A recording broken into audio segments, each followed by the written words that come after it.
문재인 전 대통령이 서해 공무원 피격 사건과 관련해 서훈 전 청와대 국가안보실장이 구속된 데 대해 신뢰의 자산을 꺾어버려 너무나 안타깝다는 입장을 밝혔습니다. 여야는 문 전 대통령의 발언을 두고 날선 공방을 벌였는데요. 한편 민주당 이재명 대표가 대표 취임 100일을 맞았지만 별도로 기자회견은 하지 않기로 했습니다. 정치권 이슈들 짚어보겠습니다. 김영준 명지대 특임교수, 최창렬 용인대 특임교수 나오셨습니다. 어서 오시죠. 안녕하세요. 안녕하세요. 네. 우선 서훈 전 실장 얘기부터 해보겠습니다. 결국 구속이 됐습니다. 일단 이번 결정 좀 예상을 하셨는지 물어볼까요? 여러 가지 정황으로 봐서 실제로 보면 이제 서훈 전 안보실장이 깊이 개입됐다는 정황들이 굉장히 많이 나왔었거든요. 근데 중요한 거는 구속영장이 발부됐다는 거는 그만큼 그 검찰이 적시한 내용들을 법원이 받아들였다고 해석할 수밖에 없거든요. 네. 물론 이제 무죄 추정의 원칙이 있기 때문에 뭐 구속됐다고 해서 바로 죄가 인정되는 거는 아니에요. 재판 결과를 받아봐야 되지만 두 가지 면에서 조금 충격적이죠. 하나는 뭐냐면 일단은 중요한 정보를 삭제를 지시를 했고 그리고 월북몰이로 갔다라고 하는 게 지금까지 보편적인 얘기였기 때문에 그 정말 그렇다고 한다면 이거는 뭐 문재인 대통령이 얘기하는 뭐 신뢰의 자산을 꺾었다. 예를 들어서 그러면은 모든 전문가들은 죄를 져도 되나요? 그렇지 않잖아요. 우리 한때 유전무죄, 무전유죄란 말이 있거든요. 그때 저는 돈쩌쩌였지만 이제는 전문가는 예를 들어서 죄를 져도 죄를 안 받고 전문가가 아닌 사람은 죄가 없어도 죄가 되는 나라인가요? 대한민국이? 법치가 존재하는 나라 속에서는 오히려 이 부분 속에서 문재인 대통령한테 묻고 싶어요. 왜 그러면 그동안 침묵했죠? 제가 모든 것을 승낙했다는 말을 왜 지금 얘기하고 있는 거죠? 이런 부분들. 그래서 굉장히 나름대로 이 문제는 단순하게 서훈 개인의 한 차원의 문제가 아니라 문재인 정권이 그동안 보여줬었던 여러 가지 실정이라든지 아니면은 문재인 대통령은 인권 대통령이라고 얘기하지 않았었어요? 제가 인권 변호사라고 얘기하지 않았었어요? 한 생명이 그렇게 위태로운 상황 속에서 인권 변호사가 그렇게 방치할 수 있었느냐라는 그런 지적이 계속 나왔었거든요. 그런 면에서 봤을 때 더욱더 이 법원의 판단, 아마 뭐 구속적부 심사를 또 요구할지도 모르겠는데 굉장히 중요한, 중대한 대한민국에 있어서의 법治을 바로잡는 그러한 계기가 될 수 있는 그런 저런 사건이라고 저는 봅니다. 네, 이번 구속. 검찰이 적용하고 있는 중요 정보 삭제 지시 혐의에 대해서 법원이 받아들인 걸로 해석할 수 있는 부분이다 말씀을 해주셨는데 같은 생각이신지? 일단 법원이 이제 영장을 발부하면서 한 얘기가 네. 범죄 중대성을 얘기를 했어요. 그리고 그 증거 인멸에 우려가 있다라는 거. 네. 그리고 이제 서훈 전 안보실장의 지위 이 세 가지를 들었거든요. 그러니까 이제 이 범죄가 중대하다라는 게 어느 정도 소명된 거라고 봐야 되겠죠. 영장 발부 사유를 그렇게 얘기를 했으니까요. 네. 법원이 말이죠. 그리고 이제 증거인멸 우려가 없다고 느꼈는데 전 사실은 증거인멸 우려가 있다라고 하면서 발부했다는 거는 지금 이제 서욱 전 국방장관하고 김홍희 전 해경청장이 영장이 발부됐다가 구속적부심에서 석방이 됐단 말이에요. 네. 그 만약에 이제 구속영장이 발부가 안 되면 서훈 전 국가안보실장과 이제 입을 맞춰서 증거인멸을 할 수 있다라고 그렇게 우려한 것 같아요. 법원이. 아무튼 법원의 이제 사유는 이런데 이게 지금 양쪽에 지금 월북 그리고 월북이 아닌 양쪽의 주장이 있는 거란 말이에요. 지금 그러니까 지난 정권과 현재 정권의 권력 갈등의 양상을 띠고 있는 것만은 분명합니다. 이게 물론 이 부분이 이제 법률적으로만 봐야 되겠습니다만 어쨌든 신구 권력의 충돌이라는 관점을 우리가 배제할 수가 없어요. 그러니까 문 전 대통령이 저런 발언을 하는 거란 말이죠. 근데 아무튼간에 양쪽의 주장이 팽팽하긴 합니다. 월북을 했다라는 논리도 들어보면은 그런데도 정황이 일리가 있는 것 같고. 전혀 그렇지 않다. 월북이 아니다라는 쪽의 주장에 또 논거들을 보면 또 그렇게 받아들여지고 이런단 말이에요. 이건 최종적으로 법원이 이제 최종 판단을 해야 될 거예요. 시간이 꽤 걸릴 겁니다, 아마. 근데 아무튼 이 부분이 상당히 제한된 정보였던 것만 분명하잖아요. 2020년도 9월 당시에. 제한된 정보 속에서 있었던 일이긴 한데 알 수가 없어요. 알 수가 없는데 아무튼 간에 법원의 영장이 발부됐다는 거는 서훈 전 국가안보실장이 뭔가 은폐하려 했다는 시도 같은 거. 이런 것들을 법원이 어느 정도 받아들인 것 같긴 해요. 물론 최종 재판을 봐야지 알겠습니다만 따라서 이 부분에 대해서 이원석 검찰총장이 얘기하는 것처럼 증거가 가리키는 방향대로만 가야 됩니다. 이게 신구 권력 간의 갈등이라는 정치적인 요인이 들어가면 안 되는 것이고 이게 어느 상황보다 중요한 것이기 때문에 밝히긴 밝혀야 돼요. 이제 이게 불거지지 않았다 몰라도 이미 불거졌기 때문에 정말 지난 정권에서 자진 월북을 몰고 가려 했던 것인지 아닌지는 분명히 밝혀야 되는 것이라서 일단 그 규칙을 지켜봐야 된다고 생각합니다. 일단. 네, 정쟁이 아닌 법적 판단의 선상에서 좀 증거물을 객관적으로 봐야 될 시각이 필요하다는 말씀이신데 일단 검찰이 바라보고 있는 인물들의 주장은 결국 삭제를 지시한 적 없다. 그런 정보 지운 적 없다. 이런 입장입니다. 박지원 전 국정원장 이번 서훈 전 실장의 구속으로 또 다음 수사선상에 오르는 것이 아니냐는 전망이 제기되는 가운데 어떠한 연락도 받은 적이 없다고 밝혔거든요. 결국 박 전 원장에게도 수사선상 갈 거라고 보세요? 저는 갈 거라고 봅니다. 네. 왜냐하면 지금 얘기하는 최고 책임자의 선까지 이제 점점 검찰 수사가 압박을 가고 있고 문재인 대통령에 관련된 거는 저는 별개라고 보지만 아, 네. 실무 책임자 같은 경우는 직접적으로 이 문제와 관련돼서 책임을 질 수 있는 부분이 있을 수 있기 때문에 그래서 서훈 구속영장에 보면 최종 책임자라는 표현이 나와요.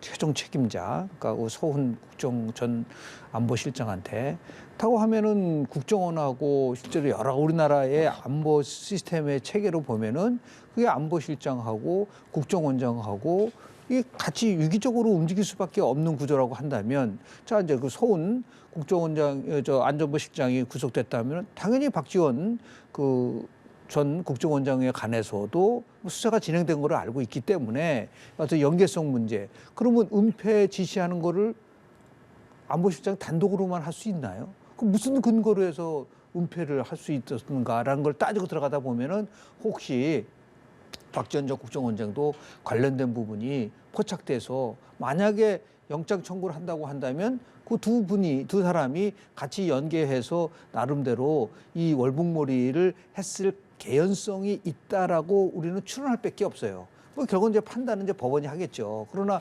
분명히 두 사람은 이 사건과 관련돼서 직간접적으로 관여했을 가능성도 있다라는 말씀을 좀 드리고 싶습니다. 네, 결국 최고 책임자 라인까지는 수사가 갈 것이다. 근데 앞서서 잠깐 문 전 대통령은 조금 다른 부분으로 봐야 된다고 하셨습니다. 그럼 문 전 대통령까지는 안 갈 거라고 글쎄요, 예상하시는지. 그거는 뭐 고도의 정치적 판단, 정부적 판단을 할 거라고 저는 봐요. 네. 그래서 정부가 어떻게 할 거냐. 물론 법 앞에서 모두 평등합니다. 그렇기 때문에 아무리 전직 대통령이라 하더라도 전직 대통령이 지시를 해가지고 했다는 것이 확인이 된다고 한다면 당연히 처벌받아야 되겠지만 보고를 받은 거하고 지시를 받은 거하고 이게 과연 어떠한 차이가 있을까라는 부분에 대해서는 예단하기가 굉장히 저는 어렵다고 보고요. 그리고 현 정부도 문재인 대통령까지 이 부분에 대한 수사를 확대하는 것에 대한 나름대로의 부담감이 분명히 있을 거라고 저는 봐요. 그래서 일단은 두 분, 예를 들어서 지금 서훈 전 안보실장하고 좀 박지원 전 국정원장이 어떻게 신병 처리가 되느냐에 따라서 아마도 어느 정도는 그 가능성은 있을 수는 있겠으나 그건 저는 고도의 판단이 필요할 거라고 저는 봅니다. 네, 이런 상황에서 문 전 대통령이 서훈 전 실장의 구속 적부 심사부터 구속영장 발부까지 잇따라서 좀 강한 비판의 발언들을 좀 쏟아냈거든요. 그 배경은 뭐라고 봐야 될까요? 문재인 전 대통령으로서는 지금 최종 보고를 받고 승인을 네. 했다라는 발언을 했단 말이에요. 본인이 했기 때문에. 그리고 지난 정권 때 고도의 정치적 판단도 들어갔고 또 이른바 그 특수정보라는 거, SI라는 거 그런 것들을 했다라는 발언도 문 전 대통령이 직접 했거든요. 그런 상황 속에서 너무 이 현 정부가, 현 정권이 과도하게 지난 정권을 압박한다라고 느끼는 것 같아요. 문 전 대통령은. 전혀 그럴 사안이 아닌데 이걸 자꾸 정쟁으로 이끌고 가고 어떤 남북 이데올로기, 북한 변수 쪽으로 가려 한다라고 느끼고 있다고 생각합니다. 그러니까 이제 그런 발언을 하는 거거든요. 그리고 나서 오늘 또 바로 한 발언이 어젠가요? 아까운 대북 자산을 이제 묵혔다 이런 취지의 발언을 했다는 거거든요. 저는 그래서 이 부분이 이원석 검찰총장 말대로 제가 아까도 말씀드렸습니다만 증거대로 해야 됩니다. 이걸 정말로 현 정권이 어떤 의도를 가지고 한다고 보지는 않습니다만 그런 의도가 만약 있다면 이건 나중에 커다란 문제가 될 수가 있어요. 결국은 법원의 판단이 중요합니다만 아무튼 간에 지금 현재 야당의 지도부라든지 또 진보 진영, 이른바 이제 좌파 진영이라고도 흔히 얘기하는 진보 진영에서는 상당한 윤석열 정권의 정치적 의도가 있다고 보고 있다는 거예요, 지금 현재. 그런데 그렇게 볼 개연성은 뭐 전혀 아직은 우리가 판단할 수 없죠. 정치적 의도를 가지고 한다라고 단정할 수 있는 근거는 없는 건데 중요한 건 지금 검찰은 이제 서훈 전 국가안보실장이 피격 사실을 은폐하려 했다라는 거. 은폐하려 했는데 그게 알려지고 난 다음에 그 첩보를 삭제해서 이제 보도자료라든지 보고서에 나타나지 않겠다라는 그런 혐의를 두고 있는 거란 말이에요. 근데 그렇다면 지금 문제가 있는 거죠. 근데 그건 지금 문제는 검찰은 최종 책임자를 우리 김 교수님 말씀처럼 서훈 국가안보실장을 보고 있는데 그게 대통령에게 보고됐다 하더라도 문재인 전 대통령에게 보고됐다 하더라도 은폐했다는 사실 몰랐다면 문재인 전 대통령 혐의가 없는 거거든요. 단지 이제 박정 전 국정원장까지 만약에 소환이 되고 뭐 구속 여부는 아직 모르겠습니다만 소환 여부도 모르겠습니다만 그렇게까지 올라간다면 검찰이 최종 책임자를 서훈 국가안보실장으로 지정했다 하더라도 문재인 전 대통령에 대한 그 수사 가능성 완전히 배제할 수는 없겠죠. 그야말로 수사가 어떤 방향으로 어떤 증거가 나오냐에 따라 달라질 것 같은데 아무튼 간에 문재인 전 대통령 지난 정권은 현 정권이 상당한 정치적 목적성을 가지고 이 수사에 임하고 있다고 판단하고 있다고 생각합니다. 네. 이렇게 좀 강한 발언을 쏟아놓게 된 배경 좀 짚어볼까요? 문 전 대통령 입장에서. 뭐 신구 권력 갈등이라고 볼 수밖에 없는데요. 2003년도에 노무현 정부가 출범하고 나서 당시에 아주 굉장히 큰 그 특검이 하나 있었어요. 대북송금 특검과 관련된 거. 그래서 당시에 새천년 민주당의 핵심 호남 세력, 특히 박지원 지금 전 국정원장도 그 당시에 구속됐어요. 그러면서 이게 결국은 권력 다툼으로 보이는 부분이 있는 것처럼, 그리고 뭐 더 가까이 얘기하면은 2017년도 정권 교체되고 나서 적폐청산 했지 않습니까?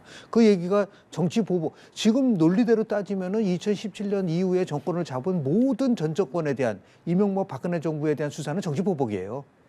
네, 그럼 정치 보복으로 몰고 가고 있잖아요. 야당 탄압으로 몰고 가고 있잖아요. 그런 부분에 대해서는 저는 동의하기 어렵다. 다만 지금 최 교수님 말씀하신 것처럼 보고받은 내용이 은폐됐는지 아닌지를 대통령이 이제 모르는 상황이라고 볼 수가 있는데, 혹시나 만약에 문재인 대통령이 자기 자신에게 검찰이 수사하는 부분들을 막기 위해서 오히려 이런 식으로 접근해서 서훈 국정원장 설에서 끝내게 하려고 한다? 그럼 저는 그건 비겁한 거라고 봐요. 그 부분에 대해서 정확하게 어떤 내용을 어떻게 지시를 했고 한 내용을 밝혀야죠. 그냥 나는 최종 승인이었다. 그걸 끝나야 된다는 거냐 이거죠. 일국의 대통령이었던 분이 그렇게 서훈 전 실장이 국가적 자산이고 신뢰할 수 있는 사람이라면 그 당시 상황을 설명을 해야죠. 그렇게 해서 내가 최종 승인을 했다라고 얘기를 해야지, 그런 거 없이 그냥 최종 승인을 했고 아까운 자산이기 때문에 그런 식으로 해서는 안 된다는 거는 저는 국민들이 납득하기가 어렵다는 부분들이 있고요. 다만 이 부분이 결국은 정권이 교체되면 때마다 나타나는 현상이라고 사람들이 생각을 하고 있지만 그렇지 않다고 봐요. 결국은 법치 확립이죠. 이게 어떻게 전 정권과 현 정권의 충돌로만 볼 수 있겠습니까? 잘못된 사항에 대해서 윤석열 대통령이 대통령에 대한 가장 큰 원인이 뭐냐라고 물어보면은 법과 원칙을 잘 지킬 것 같아서라고 해서 지지한 부분들이 굉장히 많아요. 그런 부분이기 때문에 야당은 프레임으로 정치 보복이라고 얘기를 하고 있지만 국민들의 관점에서 봤을 때는 모든 것은 잘못된 것에 대해서는 결국 판단은 누가 합니까? 사법부가 하는 거예요. 사법부 판단이 나오기 전에 이걸 무조건 검찰공화국이기 때문에 검찰이 무조건 야단 탄압하는 거다, 그렇게 몰고 가는 거는 한계가 있을 수밖에 없다는 말씀 좀 드리고 싶습니다. 네, 아직까지 그 혐의에 대해서는 좀 더 지켜봐야겠습니다만 이 구속 사실만으로도 여야 공방은 거세지는 모습인데요. 이 부분은 조금 마무리 짓도록 하고, 지금 여야가 대치하고 있는 또 다른 부분 중 하나가 예산안입니다. 일단 법정 처리 기한인 지난 2일은 넘겼고요. 이제 일각에서는 정기국회 회기인 9일까지만이라도 좀 합의점을 찾자라는 시각이 제기되는 가운데 아직까지도 타협점을 완벽하게 찾지 못했습니다. 가장 큰 걸림돌은 지금 뭘까요? 일단 뭐 여야 간의 예산을 둘러싸고 이제 간극이 커요. 네. 우선 뭐 당장 이제 그 세제에 관련된 법안도 종부세라든지 법인세 최고세율을 인하하는 거, 그리고 이제 법인세 단계가 지금 4단계인데 2단계로 나누는 문제, 줄이는 문제, 이런 문제도 이제 간극이 있고, 차라리 이런 것들은 정책적인 문제고, 네. 또 이제 이른바 이재명 표 예산, 뭐 윤석열 표 예산 이래 가지고 공공주택 분양 문제는 또 윤석열 표 예산이고, 공공임대주택은 또 이재명 표 예산에서 서로 이제 그걸 깎으려 하고 있는 거, 뭐 대통령실에 관련된 예산도 많이 있어요. 이런 예산을 둘러싼 갈등은 항상 있어 왔던 거고, 바로 이제 그러한 부분들에서 접점을 찾는 게 예산을 최종 의결하는 거거든요. 심의 의결하는 건데, 그리고 이 국회의 가장 큰 권능이 예산 통과예요. 다음 회기년 내년도에 국민의 살림살이를 결정하는 것만큼 더 중요한 게 어디 있겠습니까? 예산국회가 정기국회의 가장 큰 이제 역할이고 임무인데 그게 지금 안 되고 있단 말이에요.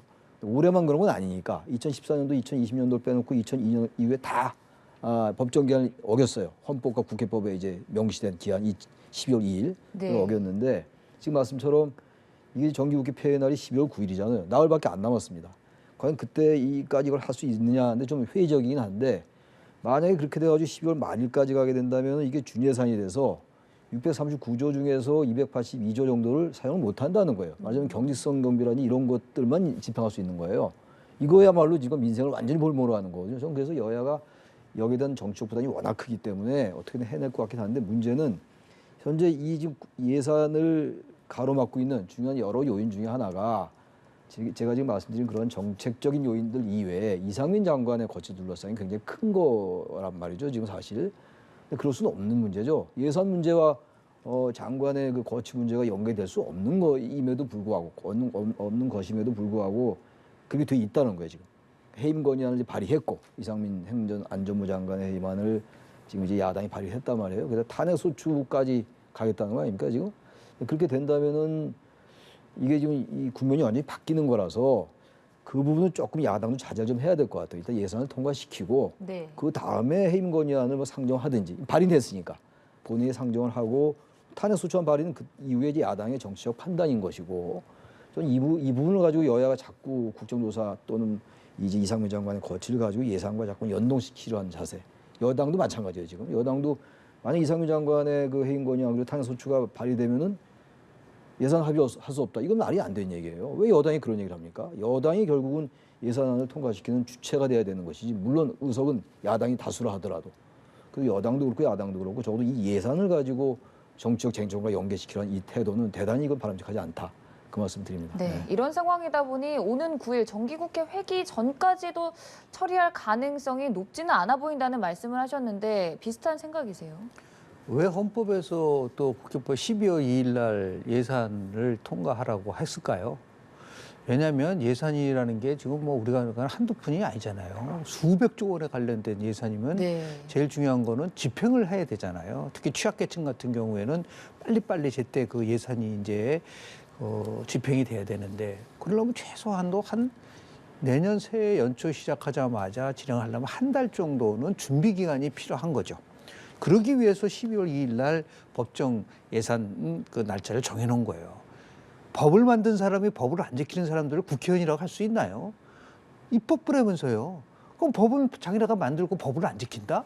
그런 사람들이 어떻게 국민들에게 고개를 들고 다닐 수 있나요? 부끄러워할 줄 알아야 되죠. 그런 의미에서 보면은 자, 또 하나 그 문제를 저 지적을 하고 싶고요. 여야 모두에게 두 번째 지적을 하고 싶은 거는 정권이 교체됐다는 의미가 뭐죠? 국민들이 정권을 교체시켰다는 거는 뭐냐면 그러면 윤석열 새 대통령이 자기가 책임을 지고 그전 예산은 이제 문재인 정부 때 만들어진 거니까 올해 새 정부 첫 예산 문제라고 한다면 그 부분에 대해서 우선을 할 수 있는 그게 바로 대선에 대해서 결과에 대해서 나름대로 불복하는 게 아니라 받아들이는 거예요. 그래도 지금 보면은 문재인하고 뭐 이재명 표 예산의 접점을 찾는다? 2017년도 대통령 선거 끝나고 나서 당시 문재인 대통령이 되고 나서 홍준표 후보가 야당이었었는데요. 그럼 그 당시에 문재인 홍준표 예산 접점을 찾나요? 안 그렇잖아요. 그 도대체 정권이 교체돼서 새 정부가 무엇을 일을 할 수 있게끔 하는 거는 그건 똑같은 이유에도 마찬가지예요. 나중에 야당이 여당 되고 여당이 야당 되는 거 아닌가요? 이런 것들은 보이지 않는 전통으로 남는 것이고 그리고 되도록이면 그리고 예산을 집행을 하는데 못하면 그 부분에 대해서 야당이 비판하고 그래서 국민들에게 우리에게 총선에서 힘을 실어 주십시오. 그러면 우리가 다시 한번 민생을 위해서 하겠다는 얘기를 하고 마지막 세 번째 말씀드리고 싶은 거는 지금 이재명 당대표가 100일 기자회견을 안 하고 그냥 발표를 했는데 눈에 띄는 게 실용적 민생개혁하겠다. 국민우선 민생제일주의 실천에 매진했다. 민생이란 말을 두 번씩 강조한단 말이에요. 그럼 이런 식으로 예산을 볼모로 잡아가지고 이게 민생이랑 과연 얼마만큼 연결됐는지 납득이 되지 않는다는 거죠. 당대표가 자기가 얘기하는 민생을 이렇게 강조한다고 한다면 바로 경제와 민생과 관련된 예산은 빨리 처리해야 되는 거 아닌가요? 그런 면에서 봤을 때 저는 여당도 그렇고 야당도 그렇고 기본적으로 대한민국 국회의원들의 자질이 의심스럽다. 정말 질타하고 싶어요. 이 부분에 대해서 이게 무슨 정치적 거래 대상으로 되는 게 아니잖아요. 그런 의미에서 봤을 때 너무 이번 21대 국회는 정말 역대 최악이다. 라고 얘기할 수밖에 없다라는 말씀 좀 드립니다. 네, 참 두 분 모두 예산안 처리를 하는 여야 모두에게 좀 아쉬운 목소리를 내주셨는데 이런 상황이다 보니 일단 민주당은 강하게 주장하고 있는 이상민 장관의 해임 건의안 오는 6일에서 7일에 본회의에 상정하겠다는 계획 그리고 또 더 나아가서 박홍근 원내대표는 정부 여당이 이렇게 무책임하게 계속 나온다면 예산안 단독으로 처리할 수도 있다 좀 강수를 뒀거든요. 이런 시나리오들 좀 가능할 거라고 보세요. 전 예산안을 단독으로 처리하는 거는 그건 최소한도 자제해야 돼요. 단독으로 처리할 수 있죠. 639조나 되는 이 막대한 돈을 국민들의 세금 아닙니까? 이걸 가지고 지금 다른 것도 아니고 이상민 장관 해임안의 문제 그리고 탄핵소추를 할 거냐 말 거냐의 문제는 아직 민주당이 결정하지 않았어요. 이 문제 때문에 연계가 돼가지고 단독 처리할 수 있다라고 한다면 지금 여당이 얘기하는 건 뭡니까? 야당에게 입법 독재라고 얘기하고 있잖아요. 전 그 말에 동의하지 않아요. 정치적 수사니까 얘기할 수 네. 있는 부분인데 만약에 야당이 이 639조나 되는 이 거대한 이 돈을 예산을 야당 단독으로 통과시키면 그건 다수의 횡포라고 이름을 붙일 수밖에 없어요. 민주주의라는 건 다수결이라는 게 있어요. 다수결이니까 다수 의석 가지고 하는 거 아니겠어요? 근데 다수결이라는 것은 민주주의의 의사결정 방식에 불과해요. 특히 예산 같은 건 반드시 합의해야 되는 겁니다. 합의해야 된다고 헌법에 나와 있는 건 아닌데 적어도 다수결의 정치에서 합의제 정치로 가야 된다는 게 바로 이런 걸 얘기하는 거거든요. 다른 사안 같으면 도저히 여야가 합치가 안 될 때, 합의가 모색이 되지 않을 때 그때는 다수결로 갈 수 있어요. 표결이에요. 그게 바로 표결. 표결로 가더라도 이런 예산안 같은 거 1년에 한 번 있는 거잖아요. 이거를 야당 단독으로 한다라고 얘기하는 건 이건 야당이 다수를 가지고 여당을 겁박하는 거라고 비칠 수가 있다고요. 네. 그렇게 여당이 비판을 해도 할 말이 없어요. 저는 이것도 야당이 지금 단독으로라도 할 수 있다는 얘기는 여당에 대한 이제 공세 일정의 공세라고 보는 것이 정말 그럴 생각은 없다고 생각해요. 그리고 그렇게 해서도 안 된다. 아니, 그 말씀 드립니다. 반헌법적인 거예요. 우리나라는 국회가 예산에 대한 심의권이 있지 편성권이 없단 말이에요. 미국 같은 경우는 예산 편성권이 의회에 있기 때문에 gingrichy라고 하는 하원 의장이 그때 셧다운 시켰어요. 예산안을. 우리는 지금 정부 안을 편성을 하면은 국회가 심의를 하고 만약에 증액을 한다고 한다면 정부의 승인을 받아야 되는 부분들이 있단 말이에요. 그런 거 무시하고 나서 단독으로 할 수 있나요? 제가 볼 때는 그건 반헌법적이다는 거를 분명히 민주당은 알아야 된다. 그리고 그 후폭풍은 굉장히 클 거다고 하는 것을 염두에 두고 물론 정치적인 수사로 그렇게 할 수 있다고 하지만 그런 것들을 빨리 지금 12월 9일까지 이 부분에 대해서 예산을 처리한다라고 하는 그 목표를 정해놓고 가야지만이 지금 포르투갈 좀 보세요. 국민 감독 있었잖아요. 아니 최소한 또 감독은 아니더라도 짜증나게 하지는 않아야 되는 거 아니에요. 그런 의미에서 볼 때 빨리 12월 9일까지는 예산안 처리한다는 거를 합의를 통해서 국민들을 안도하는 그런 그 좀 보기 좋은 정치를 좀 했으면 좋겠다라는 걸 간절히 지금 요구합니다. 네. 정치권에 근데 대해서. 이 예산 문제는 지금 저도 말씀드리고 우리 김 교수님도 얘기하고 다 얘기하는 건데 이게 싸울 문제가 아니에요. 아까 말씀드린 그 법인세, 종부세는 여당, 야당의 방향이 다르니까 그거 충분히 합의해야죠. 그 부분이야. 세제는 국회에서 통과돼야 되는 거니까. 그런 거 가지고 얼마든지 논의할 수 있다 이런 얘기예요. 네. 보수하고 좀 이 진보정하고 다르니까 생각이 그런 걸 가지고 하는 게 아니에요. 그런 간극도 있지만 보다 지금 저변에 깔린 건 정치적인 문제들이잖아요. 이상민 행안부 장관의 거취에 관련된 문제고 국정조사를 보이콧 하니 안 하니 이러고 있고 이게 국회의원들이 이럴 수 없는 거예요. 진짜 어떻게 예산을 가지고 아니 자신의 가정 살림도 이렇게 안 할 거라고요. 그렇게 하면 물어보세요. 뭐 그분들에게. 네. 나라 살림이 자기 일 아니라고 이렇게 할 수 있는 거냐고요. 말이 안 일단 되는 지금 여야 모두 계속해서 협상을 벌이고 있으니 말씀처럼 정말 국민에게 감동을 줄 수 네. 있는 결론 도출할 수 있도록 기다려보면서 여야 내부 상황도 좀 짚어보겠습니다. 잠깐 앞서서 김 교수님이 말씀해 주셨지만 이재명 대표 취임 100일을 맞았습니다만 별다른 기자회견은 하지 않았습니다. 그 배경 좀 짚어보고 또 100일간의 행보 좀 평가해본다면요. 빅데이터 분석을 해보면 나올 것 같아요. 그러니까 이재명 대표 100일 동안에 빅데이터 분석을 하면 가장 많이 나온 단어가 뭘까요? 저는 사법 리스크라고 봅니다. 100일 동안에. 그러다 보니까 그다음 많이 나온 게 방탄이라는 단어도 제일 많이 나오고 물론 이제 이재명 대표는 뭐 민생도 얘기하고 국민 우선도 얘기하고 민주도 얘기했지만 국민들이 생각하는 그 100일 동안은 그 단어보다는 제가 조금 전에 말씀드린 거 사법 리스크라든지 이제 방탄이라든지 등등이 더 많았을 거예요. 그러다 보니까 100일 기자회견하면 당연히 사법 리스크와 관련된 특히 최측근이 지금 구속된 상태이기 때문에 그 부분에서 기자들이 질문하지 않겠어요? 지금 가장 그 이해하기 어려운 부분은 뭐냐면 뭐 일부 뭐 장경태 최고위원은 절대로 그 최측근이 구속된 것에서 변명하고 사과하면 안 된다고 얘기를 하고 있지만 국민들 입장에서 봤을 때는 아니 이게 민주당 시절에 지금 일어난 것이 아니라 성남시장 시절이라든지 민주당 이전에 일어났었던 즉 개인들 비리와 관련된 부분에 대해서 아무런 거 없이 그냥 민생 따지고 민주 따진다고 그게 설득력이 있겠습니까? 또 그런 의미에서 봤을 때 오히려 당당하게 기자회견을 해서 어떤 상황인 것에 대해서 진솔되게 얘기를 해야지 그게 공당 대표로서의 모습을 보이는 것이지 이런 식으로 어떻게 보면은 기자회견을 회피한 거잖아요.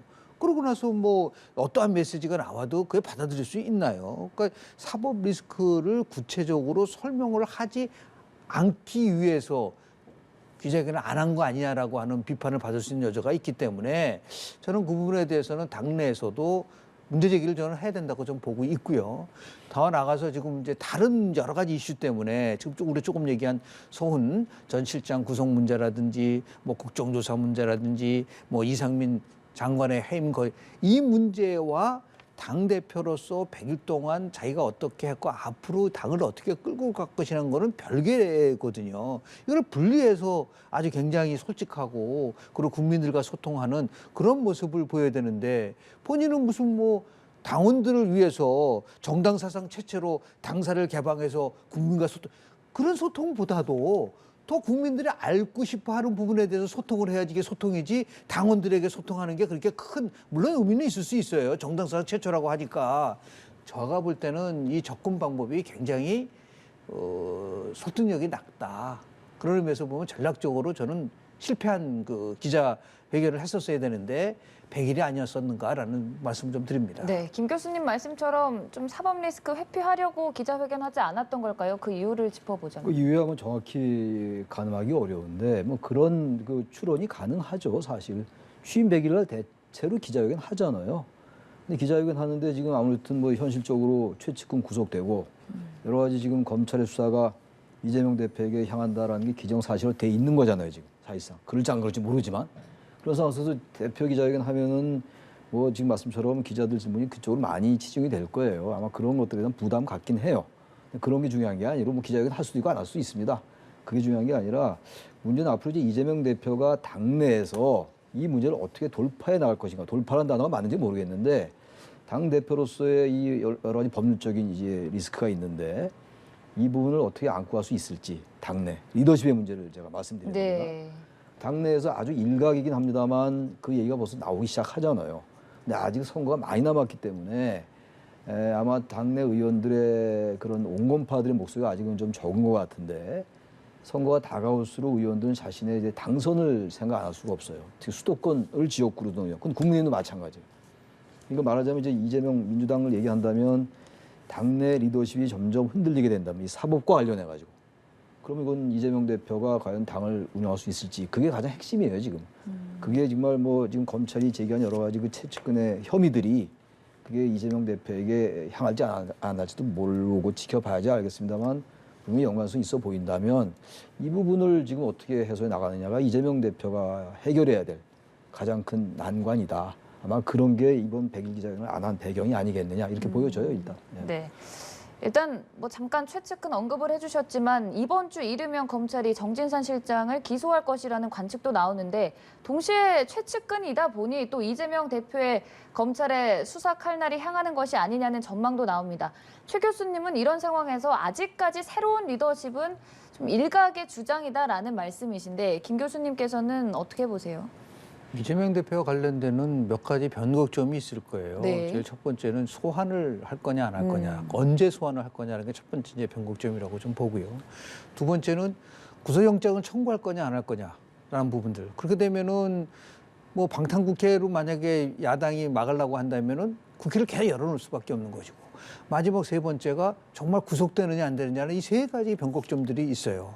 근데 문제는 뭐냐면 2024년 4월 총선인데 그때까지의 상황이 어떻게 전개되느냐가 굉장히 초미의 관심을 끌 수밖에 없는 것이고 거기에 더 나가서 내년 상반기에 아마 선거법 위반 1심이 나올 가능성이 굉장히 크다고 봅니다. 그 결과가 또 어떠냐에 따라서 그러니까 여러 가지 변곡점을 마련할 수밖에 없기 때문에 이재명 대표 같은 경우는 그 부분에 대해서 촉각을 곤두세울 수밖에 없는데 다만 이재명 당대표를 포함해서 민주당한테 객관적인 지표를 얘기를 하면은 그렇게 야당 탄압이고 정치 보복이고 민생을 볼모로 해서 결국 무책임한 정치를 하고 있다라고 얘기를 하는데 그러면 대통령 국정운영 지지도가 떨어져야 되거든요. 그런데 지금 오늘 나온 리얼미터 조사를 포함해서 지난주에 나온 한국갤럽 조사를 보더라도 대통령의 국정운영 지지도가 완만하게 상승을 하고 있어요. 리얼미터 조사는 거의 40%에 육박하고 있고 더 관심을 끄는 것은 뭐냐면 무당층에서 10%포인트 이상 굉장히 높게 상승한 거로 나오고 있습니다. 자, 이런 것들이 보면은 뭐냐면 지금 강경하게 대응하고 또 지금 화물연대 포함해서 민노총이 아주 강경하게 장애 투쟁을 하고 이런 것들이 결국은 윤석열 정부를 압박하는 게 아니라 오히려 윤석열 정부를 도와주는 거다. 그래서 국민들이 불안해한다는 거죠. 이런 부분들을 생각을 해서 이제는 100일 지나고 나서는 이재명 대표가 방향성을 저는 틀어야 된다고 봐요.